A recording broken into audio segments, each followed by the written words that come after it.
All right, Shabbat, good morning, a good tavach. A great zechus, Baruch Hashem, to be able to begin a new week of learning together. Begin by thanking all of our sponsors for this morning's shir. To thank our annual Talmud Torah sponsor of Tafshin Pei Hey, the Tilson Mishpacha, for dedicating all the Shir Drushels this year, wishing a Mazel Tov to Yehoshua Mordechai Tilson on his engagement to Amit Cohen. Mazel Tov, Mazel Tov. Our Talmud Torah sponsors for the month of Adar, Haba Alina Lutova, Teri and Steve Zinn, loving memory of Teri's father, Dr. Harry Kahn, Tzvi Hersch, Ben Yosef, HaKohen. The Ziv, Lavine, and Behrman families in memory of Willian Ziv, Zev Shmuel, Ben Yisrael. Our Day of Learning sponsors, Maia Hoffman, in the zechus of Avraham ben Yardena, Shulamit bas Bryna Minna, Baruch Raphael Melech ben Shulamis. May they all have health and hatzlacha.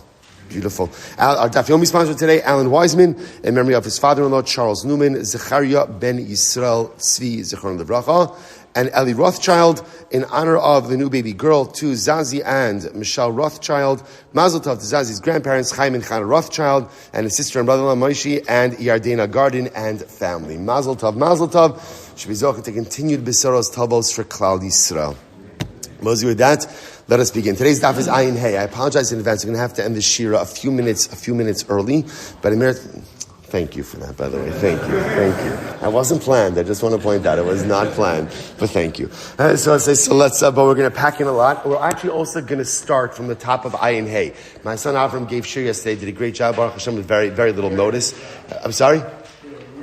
He did a really good job. I do feel he was showing off a little bit at the end with the pace. He had to get from Ayin Gimel Amud Beis to the middle of Ayin Hey Amud Aleph. So I was showing up the old man a little bit. But whatever, it's fine. It's okay. It's good. They're young kids. All right, so we're just going to, just for the sake of the chaver that wasn't there and for the sake of having a complete recording as well, we're just going to start from the top of Ayin Hey Amud Aleph. 75a. I'm Rabbi Yehuda Marav. Baruch Atah Adonai Eloheinu melech haolam shakom yeh b'dvaro. I'm Rabbi Yehuda Marav. Maisa ba'adam echad. Shenasan einav bi'isha achos. There was once a story of a man who set his eyes upon a woman. V'he'ela libo v'tina. Right? Libo v'tina. And what happened? His heart was filled with incredible desire. Now Rashi points out over here, he'ela libo v'tina, nimok mirov ava, nitamtem libo v'he'ela choli. Ultimately, again, he became lovesick. Probably better stated, lust sick.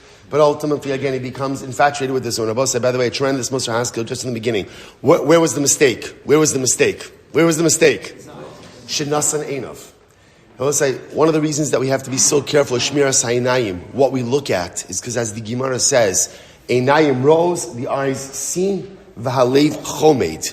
Once you look at something, it unleashes a certain process going forward. So it's incredible how you could see over here just from the beginning where the mistake was. Shenasan einav bi'isha achas. Why look that way? Why not be careful with Shmiras Ha'inayim? Why not be a bit more diligent? Well, again, listen, we all know this Nisayon. We know this Nisayon incredibly well. But Lamais, it's fascinating to see sometimes in life, things go off the rails and you're not exactly sure where it went off the rails. And then there are other times in life where it's so abundantly clear where exactly things went off the rails. So here, Nasan Einav. So Gemara said, they came and they asked the doctors, Va'amru, Ein lo takana at sheti boil. And the doctor said, look, this guy is mamish deathly ill. The only possibility, the only refuah he could have is if he has relations with this woman. Okay, Amru Chachamim. Chachamim said, Yamos v'alti boilo. No, can't do that. So again, I will say, so with Pashtos, the Gemara is making the assumption over here that it must have been some type of arayos situation. So arayos is one of the things that you have to sooner give your life for than to go out and transgress. So the doctor said, okay, Tamo lefanav aruma. So okay, fine, he doesn't have to have relations with her. He just has to be able to see her unclothed. And if he can see her unclothed, ultimately, again, he'll be fine. So the Gemara says, Yamos v'atamo lefanav aruma. So the Chacham said, no, you can't do that. You can't do that. This is not how we operate. So the Gemara says, Tisaper imamei achorei hageder. So let him talk with her. Okay, so he can't have relations with her. He can't see her unclothed. Let her talk with her. And it's interesting, at this point, the doctors already understood that there was a tznius issue here. So he said, he doesn't have to speak with her even face to face. Achorei hageder. Let us speak, there could be a wall between them. So the Gemara says, the rabbi said, Yamos v'lo tisaper imo me'achori hageder. Ultimately, let him die, but let them not go ahead and have this conversation. Now, what's the pshat? What's so bad about the conversation? Because remember, again, context is everything. What's the context of this? The context of this was an illicit, immoral urge. Nasan einav ba'osa isha. So again, this entire thing took on an air of immorality about it. So the Gemara says, by the way, who was the woman? Who was the woman? Chad Amar Eishes Ish Haisa. So one says she was a married woman. So both say, truly, that makes a lot of sense. If we're talking about a married woman, so you can understand the incredible resistance that the rabbis had to any level of interaction between this man and this woman. However, V'chad Amar Pnuya Haisa. The other opinion says, no, she was single. So according to the opinion that says that she was a married woman, Shapir, the whole story makes a lot of sense. But if she was single, I don't understand why this severity, or what is it exactly that's unfolding over here. So the Gemara said, Rapapa Amar Mishum Pigam Mishpacha. Rapapa said ultimately, again, because of Pigam Mishpacha. Now, who's Pigam Mishpacha? Rashi says over here, Mishum Pigam Mishpacha, Ha'isha Shahayuboshin B'davar. Even if she was a single woman, it would have been embarrassing for her family and reputationally potentially damaging for her to go ahead. Did the table shift over? Is that they did shift over. Okay, now my imagination. Okay. I've been drinking a lot since Thursday, so I'm just trying to figure out, which way we're going. Okay, got it. It's right. It's shifted this way, right? Yeah, this is a very wide. Okay. Sorry. Anyway, so the Gemara says as follows. So the issue over here is that halacha l'maisa. There is Pigam Mishpacha. If this girl would get engaged, in other words, even if she was single, if she would be engaged in this type of behavior, it could have significant reputational damage upon her and upon her Mishpacha. So Rav Ravika says, no, this is about setting an example. Let's say, one of the things, and we live this now, right? We live in this type of society. It seems to be that the pendulum may be swinging back the other way, but where there's no code of morality, and whatever you feel or however you identify, whatever you say, that becomes the truth. Then when there's fluid morality, there's no morality. That's the truth. And so Chazal understood, the rabbis in this case understood over here, that if halacha l'maisa, you just allow these kind of things to go on, even though, again, could one make the cogent argument, just let the guy speak to the woman from behind the wall. What is the big deal over here? He's not going to see her, he's not going to interact, but it's about what it represents. And what it represents is this guy becoming lustfully infatuated with a woman, and suddenly against us catering to that desire. That is an illicit, immoral desire. And what do we do with illicit, immoral desires? What do we do with it? We shut it down. We don't cater to it. We don't pander to it. And we don't pretend that it's okay. Society, in order to preserve a system of morality, must have a clear delineation between what is wrong and what is right. And if that means that the guy's going to die, let's say, you know what the reality is? The needs of the many always outweigh the needs of the few. That is the klal gadol.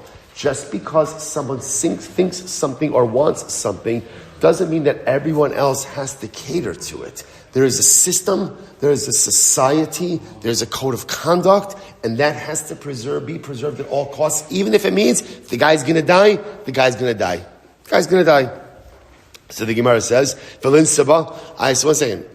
If she's single, so there's a much easier remedy. What's the much easier remedy over here? Let him get married. So the Gemara says, no. Minsav lo miyas v'daite. No. Because if they get married, then all the fun's out of it. In other words, right? So in other words, if they get married, so then what's the point of all this? After all, the Gemara says, Rabbi Yitzchak, miyom shechar beis hamikdosh, nitla tambia v'nitna la'ovre avera.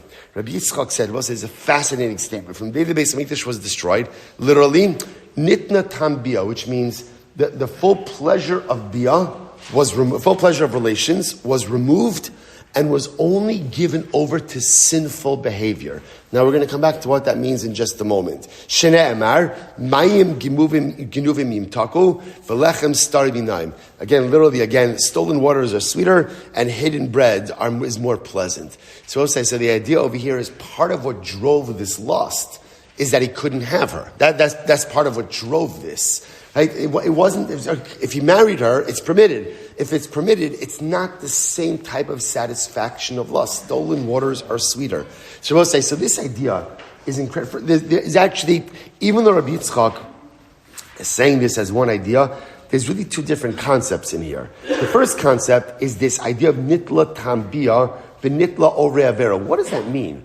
That the full pleasure of bia has been removed since the time the Beis Hamikdash has been destroyed and it's been given over to only orei avera. So as I saw actually this morning, I saw a beautiful idea by the Sefer Noam Megadim, and he says this. So listen to this idea. He says, "Kasher Beis Hamikdash hayakayim." When the Beis Hamikdash stood, v'ashchina hayashora b'Yisrael, and the Shechina was in the Kal Yisrael. Efshari haya az lekadesh atzmam kiroi be'es hazivod. People say, it's interesting. I've always found this fascinating. One of the most fascinating things is this idea of a person being mekadesh themselves, sanctifying themselves before and during the act of relations. So I think for many of us, I think a lot of us are familiar with this concept, but it's one of the most elusive ideas. Because again, intimacy could be beautiful, obviously should be beautiful, should be meaningful, but kadosh and holy, it's a strange. I think it's a strange concept. It's a strange concept that it should be holy. In other words, we understand contextually it's holy because it builds marriage. It hopefully creates future doros. But the Noam Megadim says when the Beis Hamikdash stood, there was the ability to infuse a dynamic of holiness even into intimacy. He says, "Im churban Beis Hamikdash, kasha." Listen to this. Kasha ma'od lekayim shnei hadvarim haniskarim la'el gam yachad. Once the Beis Hamikdash was destroyed, it's very difficult to experience pleasure and holiness at the same time. There could be pleasure or there could be holiness. Pleasure and holiness simultaneously, says the Noam Megadim, is very, very difficult to come by in a world without a Beis Hamikdash. So we'll say such a profound use. So now again, when he's talking about pleasure and holiness, he's talking about pleasure and holiness in the realm of intimacy. In other areas of life, pleasure and holiness go very well together. But in intimacy, sometimes again, it's hard to distinguish, or it's hard to feel both that feeling of personal pleasure and holiness interwoven together. So that's what Yitzchak says. It's fascinating. Yom shecharav Beis Hamikdash, when the day the Beis Hamikdash was destroyed, nitla tam bia v'nitla la'ovrei avera. What does that mean? That somehow that the enjoyment of bia, the enjoyment of intimacy, was taken out of the realm of holiness and was made a bit more illicit, was made a bit more carnal, was put a bit more like in the category of just a pleasure-seeking type of activity. It's fascinating. Then he goes on and he says that again, why couldn't this guy marry this girl? Because because part of his lust and part of his desire was the fact that he couldn't have her. And I will say, we know this, right? We know this in life. What is it? The forbidden fruit is always sweeter. Stolen waters are sweeter. Where does this come from? So I'll say, where does it come from? What's the origin of this? It's Adam Rishon. Right? Remember again, it's Adam Rishon. Adam Rishon had anything and everything at his fingertips. There was one thing he wasn't allowed to have. One thing he couldn't have. The Eitz Das Tovara. That was the only thing he couldn't have. And that was the one thing that he took. What's the pshat? Let's say, by the way, it's for all of us. There are so many permitted things in this world, yet we are constantly and consistently drawn to Averos. What's the pshat? There are so many more things that we're allowed to do that are great, that are fun, that are pleasurable. Why are we drawn to Averos? So I think deep down, it actually comes like everything, like Menachem speaks about this, everything that we want and we desire always comes from a good place. See, my most innate desire is for growth. I constantly want to be more. I constantly want to become more. I want to live in a consistent state of growth. So therefore, what the neshama says is more, and more. But what happens in life? Too often in life, we'll say it's like the neshama goes ahead, dispatches a message, right? The neshama dispatches it to the body. What's the challenge? The challenge is that the body often corrupts the message in different ways. You see this a lot in life. Like, let's say, it's interesting that people get, my mother was speaking on Shabbos Shabbat. She spoke so beautifully. She was speaking about that, my mother actually grew up, she was born in Europe after the war, and my grandparents settled in Vineland, New Jersey, and my grandfather, was Baruch Hashem, had a hand in really creating a Jewish community there. The one thing they didn't have there was a high school. So amazingly enough, my mother actually came to Beis Yaakov of Baltimore. Incredible. My family had no shaykhs to Baltimore. She came to Beis Yaakov of Baltimore. So when we moved to Baltimore 21 years ago, for my mother, it was like a tremendous circle. That was there's never any shaykhs to Baltimore. Anyway, so she was speaking about, I'm not going to give you the whole drush, it was beautiful. Much shorter than my drushes, but beautiful. And she was speaking about homesickness. Homesickness. Again, it was so beautiful. Homesickness and relating it to my daughter, to the Kala. And what's homesickness? I'll say, where does homesickness come from? The neshama yearns to go home. The neshama always yearns to go home. Like Rabbi Yitzchak says in the pasuk in Tilson, "Kol neshama tahalel ka." Right? Every neshama has to praise God. And the Zohar Kodesh writes, "B'chol neshima uneshima tahalel ka." With every breath, you have to praise Hashem. Every single time a person exhales, the neshama wants to jump out of the body and go back to Shamayim. And the Kodesh Baruch Hu keeps the neshama inside of the body. So the Rebbe says that's why every single time you breathe, you have to thank HaKodesh Baruch Hu, because He's keeping your neshama in your body. Why? Because the neshama is homesick. So what happens? The neshama broadcasts a message of homesickness to the body. So how does the body relate to it? The body relates to it ultimately as physical homesickness. That's why we experience this. It's interesting. Even if you go on vacation, let's say what happens when you're on vacation? Right? After a few days, you want to come home. Right? It's interesting, right? Especially if you're with your kids. Right? In other words, after it's fascinating. You could be having the most incredible vacation in the world, but there is a certain moment where you're like, okay, I'm done. Like, I really want to go home. But why? Like, it's beautiful, it's fantastic. Because, again, I want to just understand that comes from the neshama. The neshama says, I want to go home. Every neshama wants to go home. And it broadcasts the message to the body, I want to go. I want to say, by the way, you see this so many things in life. I want to say one of the most fascinating dynamics of human behavior to me is window shopping. I can't understand. Right? People enjoy window shopping. I think it's the same yesod. The neshama wants to acquire more and more mitzvahs. So what happens? It broadcasts the message of acquisition to the body. So when the body gets that, the body often converts these messages into something physical. So shopping, people like to shop, people like to acquire. It's the same dynamic over here. Why are we drawn to the forbidden items? It doesn't come from a bad place, fakert. It actually comes from a place of holiness. The neshama wants to acquire more and more. And it's constantly broadcasting to the body. Give me more.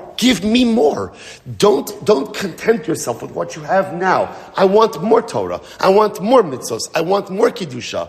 But all too often what ends up happening, the body corrupts the message of the neshama.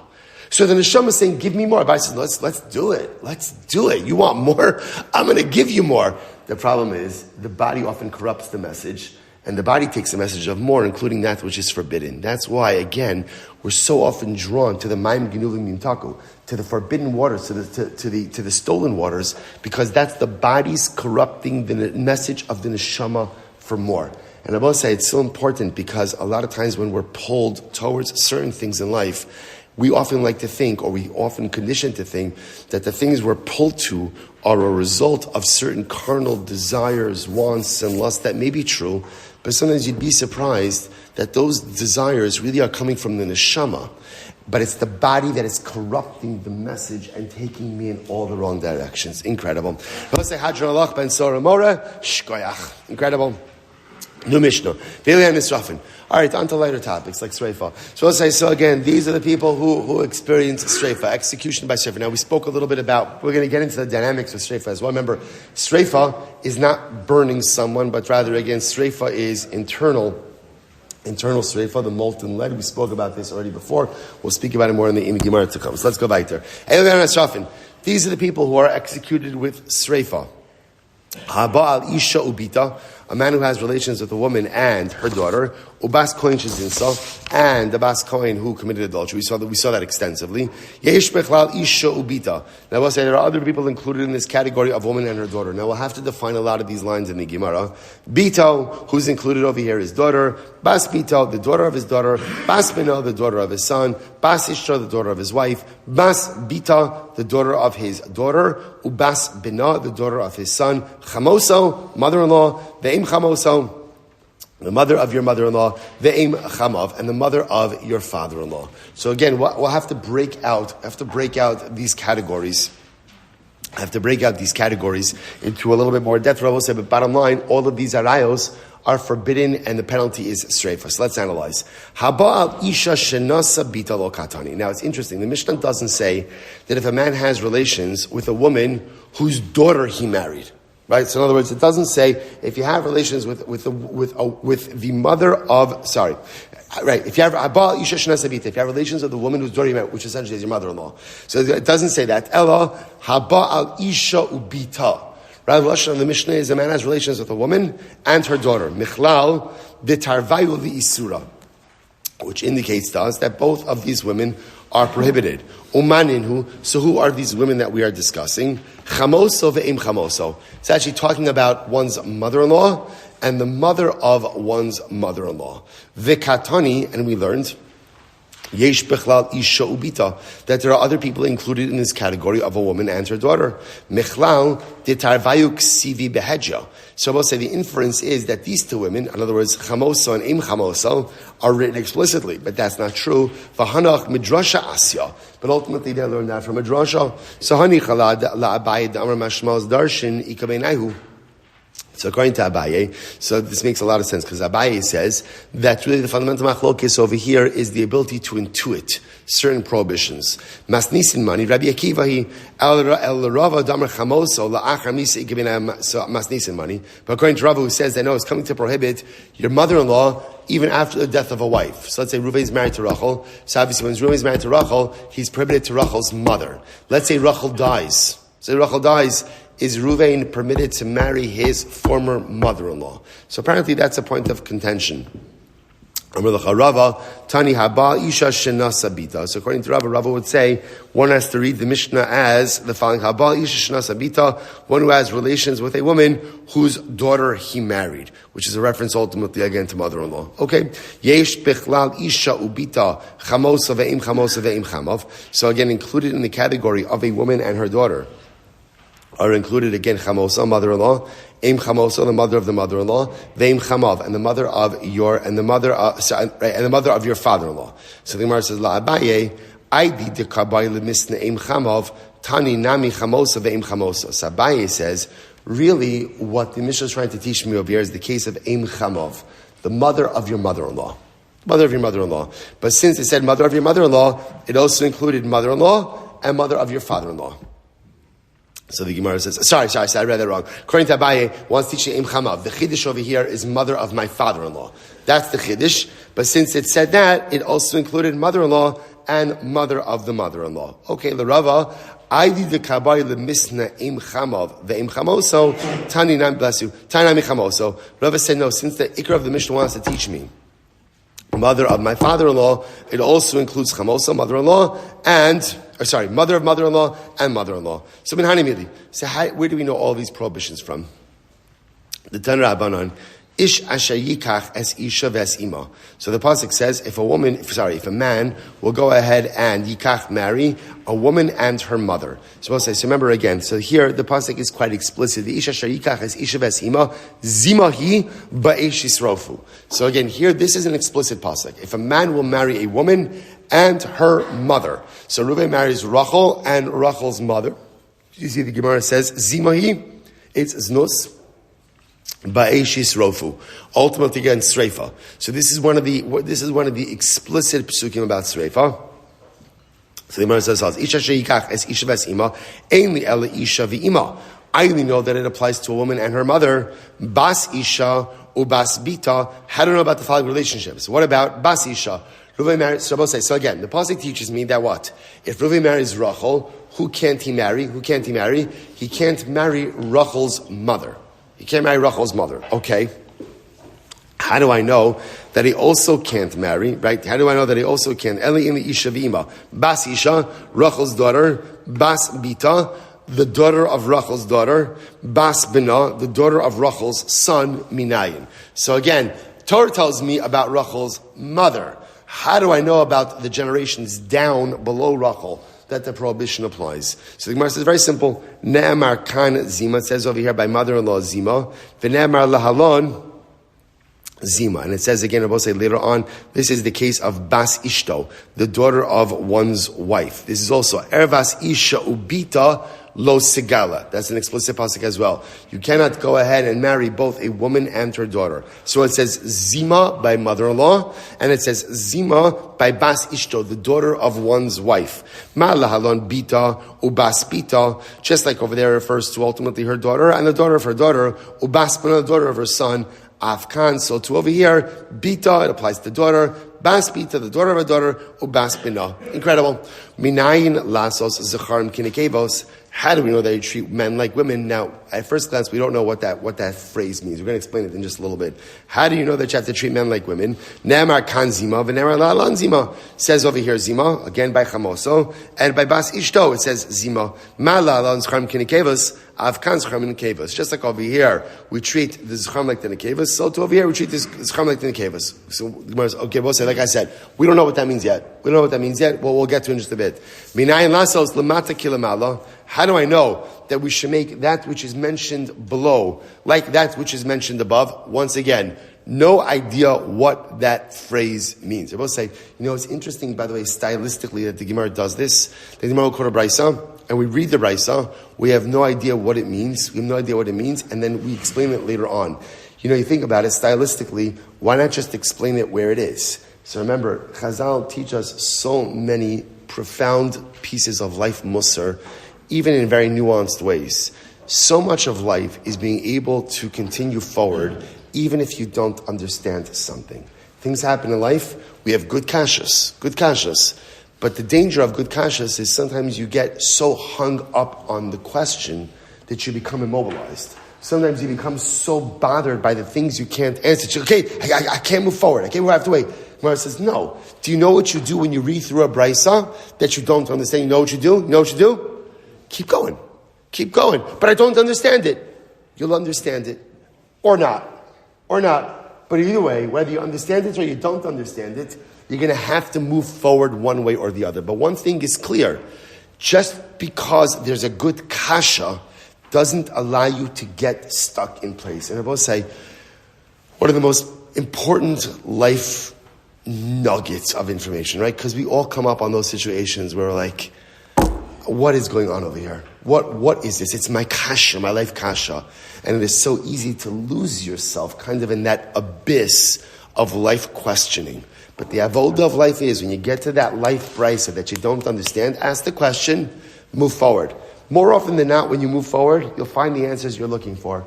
And even if you don't find the answers that you're looking for, you still need to move forward. Incredible. So the Gemara says, how do we know to equate that which is mentioned below with that which is mentioned above? Ne'amar kan zima v'ne'amar lahalon zima. Ma lahalon kilamata kilamala, afkan lamata kilamala, uma kan lamala kilamata, af lahalon kilamala lamala kilamata. So both say, so again, just to understand over here, we'll see exactly what all of this is referring to, the lamala and lamata. But here's the point that I want you to remember. We have two psukim, right? What we're trying to do over here is, the Torah explicitly speaks about two relationships that ultimately, again, are going to be punishable. Number one is Isha Shayikach es Isha ves Ima, marrying a woman and her mother, right? And then the other is Ervas Isha Ubita, a woman and her daughter. Those are the ones we have explicit. Everything else, we're extrapolating from there. The Gemara is now going through the process of extrapolation. I think extrapolation is a word. Yeah. Right? I'm sorry? Like I said, extrapolation. Right, correct. So the Gemara says as follows. Extrapolation sounds so much more like methodical. Anyone could extrapolate. Extrapolation, that's, Okay, in any event. So the Gemara says as follows. Both say, 6 lines up from the bottom. Minayin lasos lamata kilamala. So we'll say, how do we know? Excuse me.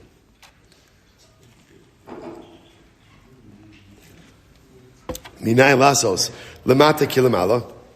How do I know to equate that which is mentioned below to that which is mentioned above? Ne'amar kan zima v'ne'amar lahalon zima. That's going to be our gzeir shav of zima. Ma lahalon lamata kilamala, avkan lamata kilamala, umakan lamala kilamata, av lahalon lamala kilamata. Again, we'll see exactly what this means. Aramar. Okay, so we'll say now let's unravel this brisa. So the first thing the brisa said was we have to make zecharim like nekevos. To make men like women. So the Gemara says, what does that mean? So the Gemara says, what in the world does that mean? To make zechrim like nekevos. Ilema bas bina kebas bita. So maybe you'll say like this. Maybe it means like this. That the son, right? So remember, let's just go with Reuven and Rachel. Right? So Reuven's married to Rachel. So maybe it's like this. That we already learned that Rachel's daughter's daughter is prohibited to Reuven. Right? Rachel's daughter's daughter is prohibited to Reuven. So too, maybe again, what does it mean to make men like women? That Rachel's son's daughter is also prohibited to Reuven. Okay? So just like Rachel's daughter's daughter, right? Rachel's granddaughter from her daughter is prohibited to Reuven. So too, Rachel's granddaughter from her son is also prohibited to Reuven. So the Gemara says,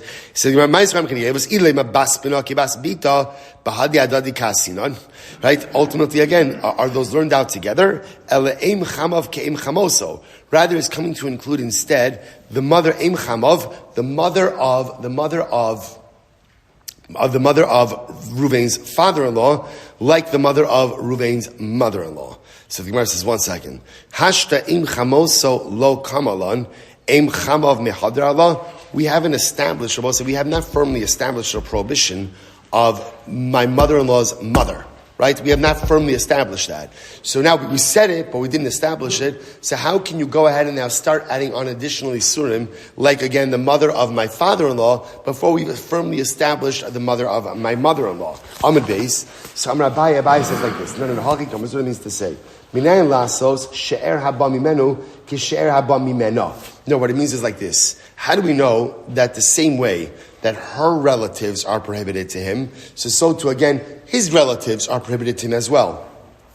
Ne'amar kan zima, it says over here zima, v'ne'amar lahalon zima. Okay? I baha b'shar didei lo ksiva be'zima. When it comes to his own relatives, there is no lashon of zima that is mentioned. Amarava, Amar Yitzchak Barav Dumi, Asya heina, Asya zima.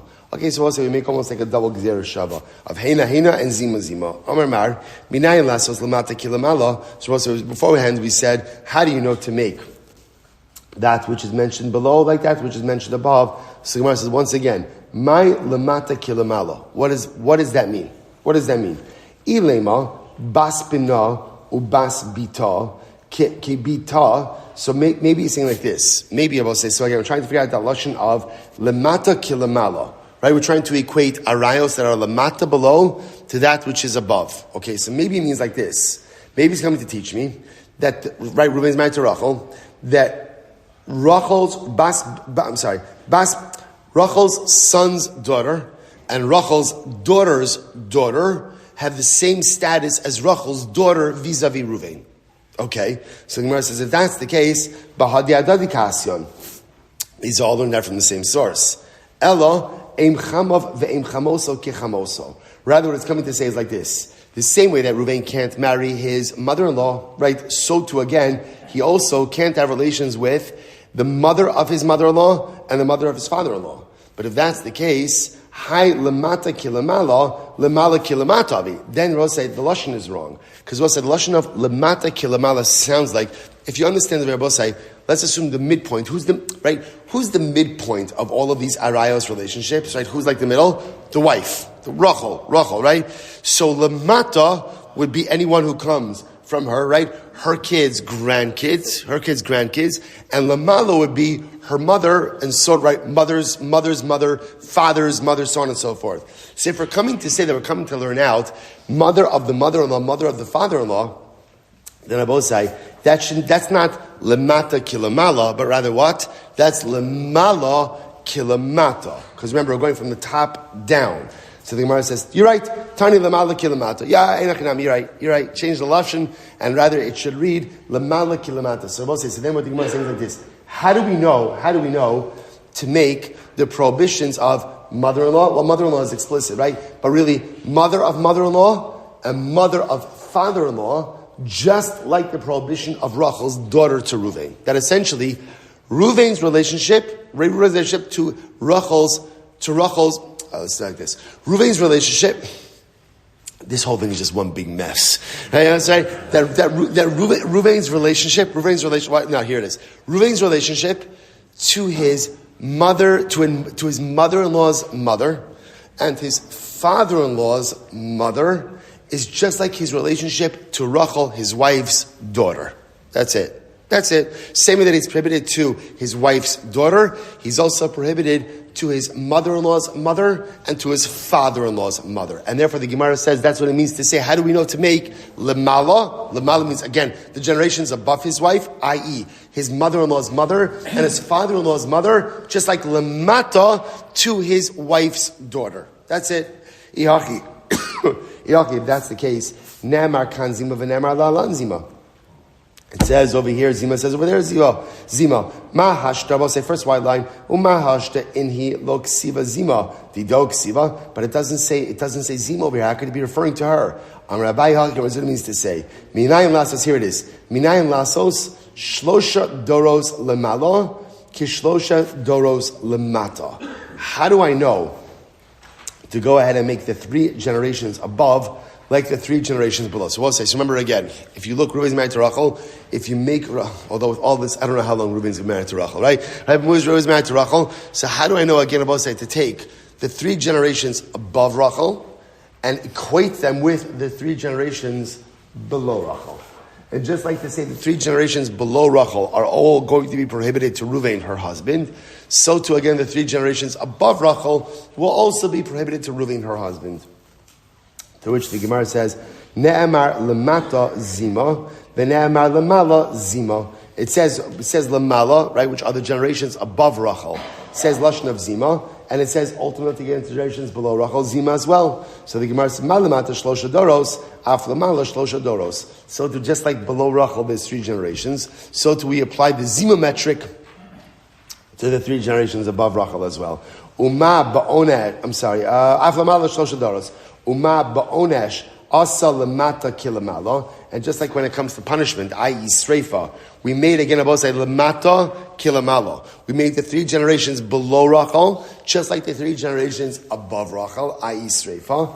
Af ba'azhara nami asa lemala kilamata. So too, when it comes to the lav will also apply ultimately again lemala kilamata. So we'll say, so interestingly enough, we seem to have this fascinating relationship between the 3 Arayos generations above Rachel and below Rachel. So both say, so again, it really becomes quite fascinating because essentially what we begin to see is midaraisa, we have 2 explicit relationships. Can't marry Rachel and her daughter, right? That's number 1. And number 2, ultimately again, can't marry a woman, can't marry Rachel and her mother. And another person can't marry a woman and her daughter. So that's what I got. Now what we're doing over here, when we say asabo lemala kilamata, lemata kilamala, is we're building out the framework. Ultimately again to 3 generations above, 3 generations below. Beautiful. So the Gemara says, Rav Ashi says, no. The Olam Kidiktani. No, let's go back to what we said originally. Umay lamata be'isser. So I'll say, no. What lamata means is not going down in generation. Lamata means a lesser isser. The Gemara says, mahi. So mahi, ima asura. So I'll say, so just like when it comes to Rachel, right? The mother of her mother is asur. Afhu em imo asura. So too again for Ruvain, right? The mother of his mother is also going to be asur. Amrabai, Amrakra, imchahi. So Abaye says, the pasuk says, it's your mother. Mishum imo ata mechayvo. Because his mother will be chayiv. V'ata mechayvo mishum aim imo. But the same biblical prohibition does not apply to grandmother. Rava says, Bein leman do'amar. So we'll say, this is very interesting. So Rava says as follows. Bein leman do'amar don mina umina. Bein leman do'amar don mina umina v'oki basra. So we'll say, we've seen this many times throughout our journeys in Daf Yomi. In general, when you make a gzeira shava, so the shaila is, what are you focused on when you make the gzeira shava? So don mina umina means that halacha wants to make a gzeira shava. So really halacha lamaisa, the result is very much rooted in the origin limud. Versus don mina umina v'uki basra means that ultimately the real limud is much more focused on the result. So the Gemara says, listen to this. So bein leman damar don mina umina, bein leman damar don mina v'uki basra lo asya.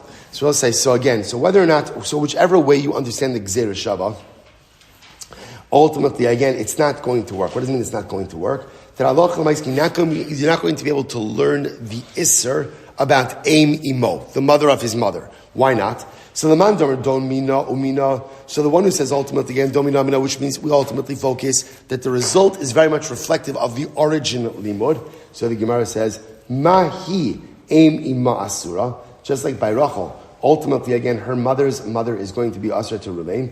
Apunami aim imo Asura. So too again for Ruvain, his grandmother, right, the mother of his mother is also going to be Asura. Umina, and we learn from this. In other words, we learn from the place of origin. Mahi bisreifa. Just like again, if Ruvain were to have relations with Rachel's mother's mother, right, Rachel's maternal grandmother, he'll be punishable by Sreifa. Afhunami b'Sreifa. So too, if Reuven has relations with his grandmother, it'll also be also b'Sreifa.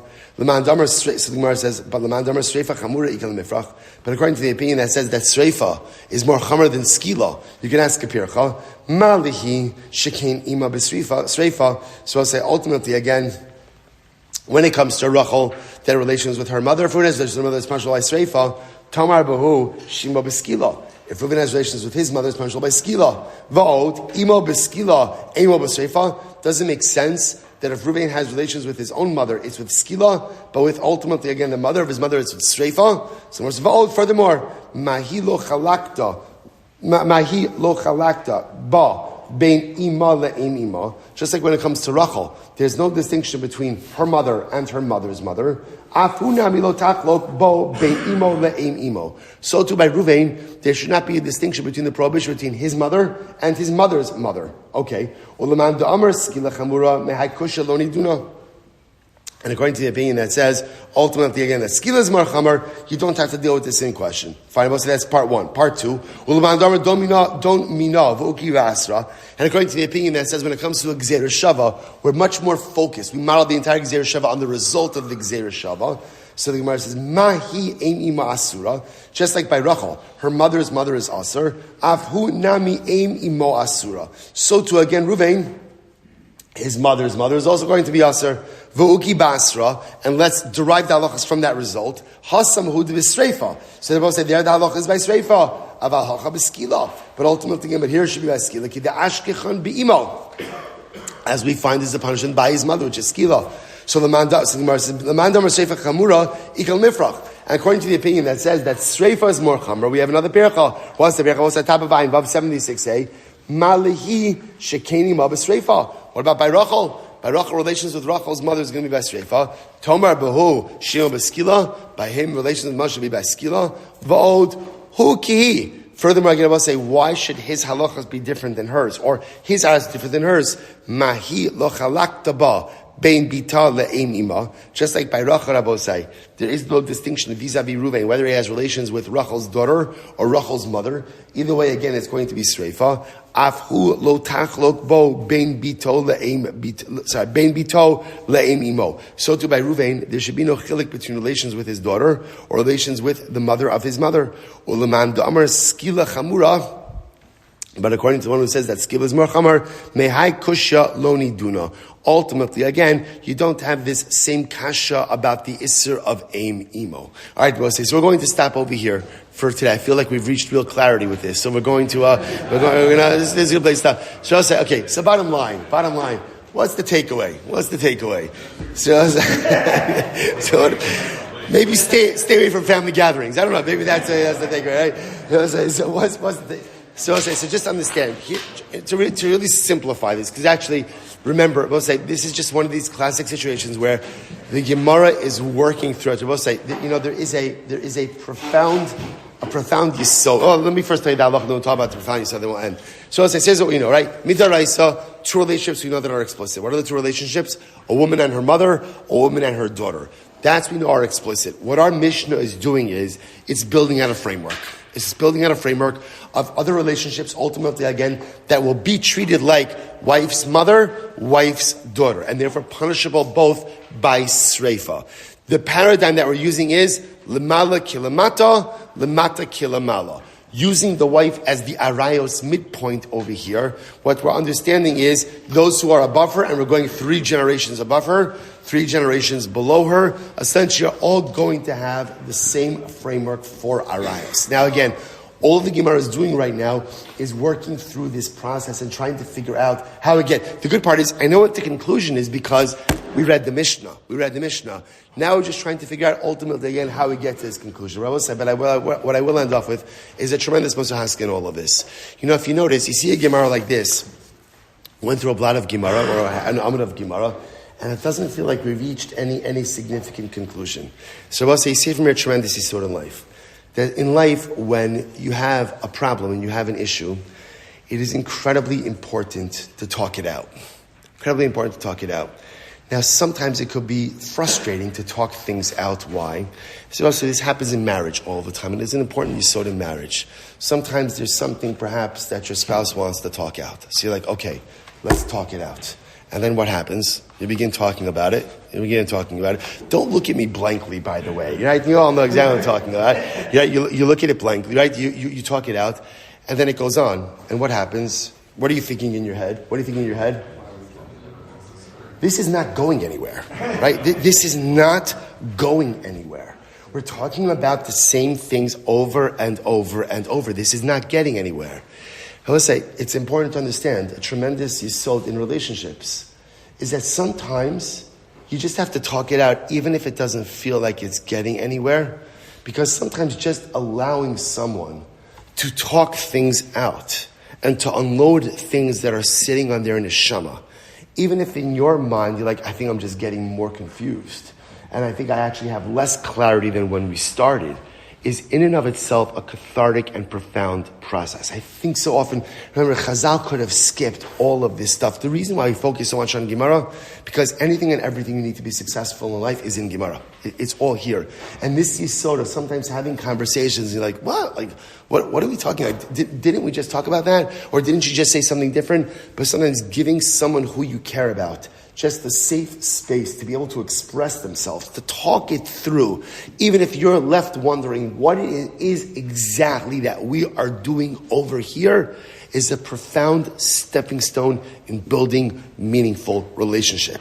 Because you can't get to the conclusion unless, of course, you're first ready to go through the process of talking and retalking and rediscussing. So Chazal not just giving us information about how we get to the complete list of sreifa, but rather, again, Chazal are also telling us how to address, how to build, and how to bolster our relationships. We'll say, Shkav Sabah for today. We'll say, maybe if we could get a couple of covers just to help out. Can we just resize this here?